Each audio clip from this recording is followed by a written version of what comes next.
there's differences between a nutrition coach and a registered dietitian, and we can cover some of those differences now. The first thing I want to start with, and you guys can follow up, is there's lots of different names for nutrition coaches that are not registered dietitians. Things that you're going to hear or may be looking for or are nutrition coaches, nutrition consultants, certified nutrition practitioners. And then when it comes to a registered dietitian, you're going to hear registered dietitian or registered nutritionist, I think is another one that's pretty common. And so a nutrition coach is the most flexible term. And Lisa, you were talking about this just before. And so maybe you can, say why it's the most flexible term.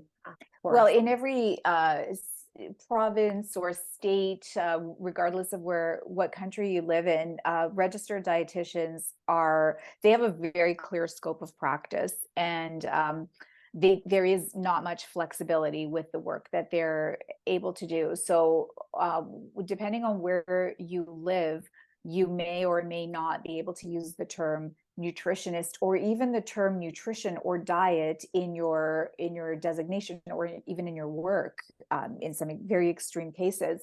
The term coach, however, doesn't have any regulations tied to it yet. I mean, it may come down in the future, but at the moment it is a very flexible term to use. So if you are practicing nutrition counseling, or if you're writing or working with an organization doing any kind of nutrition related work, using the term coach is a safe term to use, so you're not crossing over into dietitians territory. The word nutritionist is a little bit contentious in some, for example, we're in Canada, and in some provinces in Canada,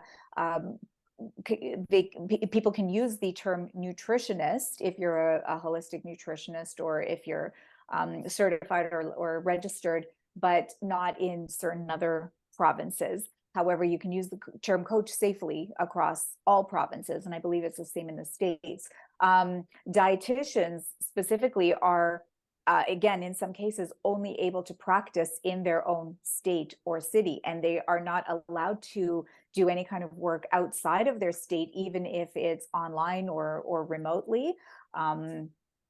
So again, a lot of the work that you can do depends on where you live, if you are in that if you're in that professional role. But if you add coach to your name, then it gives you a lot more flexibility, and it's a really good option for anybody who wants to incorporate nutrition counseling into their work.